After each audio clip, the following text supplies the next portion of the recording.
Hello everyone, welcome back to the channel. Today we are diving into one of the strangest and most unbelievable stories I have come across in a long time. Imagine living a quiet life in your neighborhood when suddenly a group shows up claiming to represent a homeowners association you have never even heard of. Not only do they make demands, but they actually take things to the next level by ramming into your property.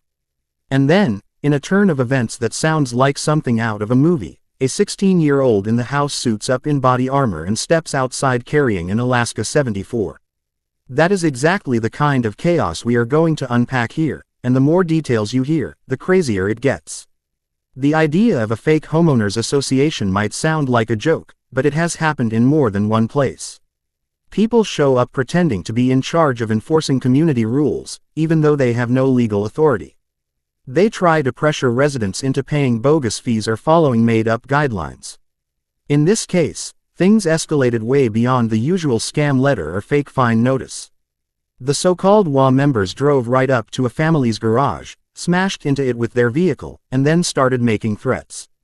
You can imagine the shock the family must have felt in that moment, thinking they were suddenly under attack in their own home. At first glance, a story like this makes people wonder if it is even real. How could something like this happen in an ordinary neighborhood? Yet the truth is that imposters use the cover of authority all the time. Posing as officials or enforcers gives them a sense of control, and they believe most people will cave in when faced with intimidation. But this family was not about to back down. When that vehicle rammed into the garage, it wasn't just property damage, it was a sign that the situation was already way out of control. Now, here's where it gets even more surreal. The 16-year-old son of the family, instead of panicking or hiding, decided to gear up in body armor and walk outside with an AK-74. That kind of response is not something you expect from a teenager. It instantly changes the entire tone of the confrontation. Suddenly, the fake HOA bullies are no longer the ones holding the power. The family is showing that they are prepared to defend themselves, and not just with words. The mental image of a teenager stepping out armed and armored is shocking, but it also highlights just how intense the situation had become. People might debate whether the teen's reaction was right or wrong, but the circumstances here matter. When your home is being attacked, your garage smashed, and strangers are threatening you, the instinct to defend your family kicks in. For this 16-year-old, it meant using what was available: body armor and a rifle. It is easy for outsiders to criticize, but in that exact moment, the family likely felt they had no other choice. The police were not there yet, the damage was already being done, and the threat was real. The fake HOA members probably expected the family to be scared into submission. Instead, they were suddenly faced with a prepared defender who was not bluffing. That moment must have been a turning point. The intimidation game no longer worked. Instead of neighbors bowing down to fake authority, they were now dealing with someone who could stand toe-to-toe with their aggression. Whether the 16-year-old ever had to fire a shot is beside the point. The display of readiness alone sent a message. When we break this down, there are multiple layers. First, the absurdity of people creating a fake HOA to harass neighbors. Second, the escalation from verbal threats to actually damaging property. Third, the way the family chose to respond, with a teenager taking center stage in the defense. And finally, the broader implications of what this says about community safety, self-defense, and the importance of being prepared for the unexpected. What this story really exposes is how fragile the sense of normalcy can be in our daily lives. One moment you think you are just living in peace, and the next moment you are caught in a situation that feels more like a standoff from a crime drama. The fake HOA may have thought they were in control, but they underestimated both the resilience and the preparedness of the family. Think about how surreal it would be to explain this to the police afterward. Imagine the call: "Yes, officer, we need you to come out here because a group of people rammed our garage claiming to be the HOA. Oh, and by the way, our 16-year-old went outside wearing body armor and carrying an AK-74. That is the kind of statement that makes dispatchers do a double take. Yet that was the reality this family found themselves living through. It also sparks a conversation about the role of young people in crisis situations. 16 is not exactly an age where most expect someone to take charge with such seriousness.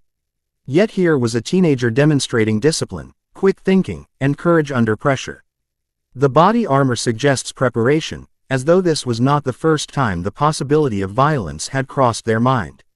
Owning or accessing an AK-74 at that age raises its own questions, but the fact remains that the teen did not freeze or collapse. Instead, they acted decisively in defense of their home.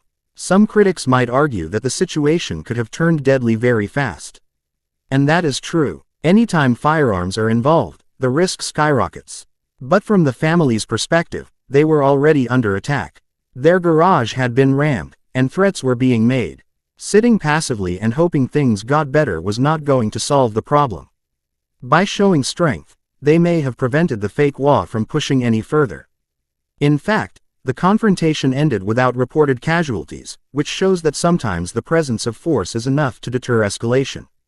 Looking at this from another angle, the fake war itself is a fascinating case study. What kind of people decide to impersonate a homeowners association, gather a group, and go as far as ramming someone's garage? The psychology behind that is bizarre. It suggests a mixture of entitlement, power hunger, and possibly deeper criminal motives. Maybe they thought they could extort money. Maybe they were trying to assert control over the neighborhood. Or maybe they were simply looking for a fight. Whatever the case, they picked the wrong target.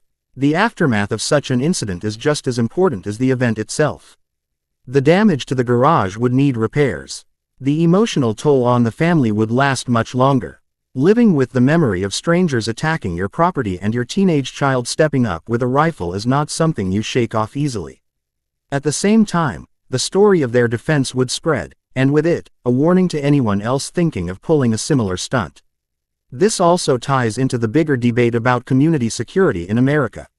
Some believe that relying on the police alone is enough. Others argue that self-defense and personal preparedness are essential, especially when response times can be slow. This incident adds fuel to that debate. If the family had waited passively, things could have ended much worse. Instead, their proactive stance turned the tables and kept the fake war from doing more damage. The 16-year-old becomes the unlikely symbol of this whole event. At an age where most kids are worried about school, sports, or social media, this teenager faced down a real-world threat with maturity and determination. Whether you agree with how they did it or not, you cannot deny the courage it took to step forward at that moment. Courage often looks different in reality than it does in stories. Sometimes it is messy, controversial, and hard to judge from the outside. But in this case, it made the difference between being a victim and standing strong. Stories like this make us reevaluate how prepared we really are. If something unexpected and extreme happened at your home tonight, how would you respond? Would you know what to do? Would your family be able to protect themselves? These are uncomfortable questions, but they matter. The world is unpredictable, and sometimes the threats we face are stranger than fiction. This family's experience reminds us that we cannot always count on rules, titles, or authority to protect us. The fake war had none of those things legitimately, but they used the appearance of authority to try to intimidate. In the end, what mattered was not who claimed to be in charge, but who had the resolve to defend their ground. The teenager proved that resolve. The story has already spread online because it is so unusual. People are fascinated by the combination of absurdity, danger, and bravery. A fake war crashing into a garage is headline-worthy enough, but add a 16-year-old in body armor with an AK-74, and it becomes unforgettable.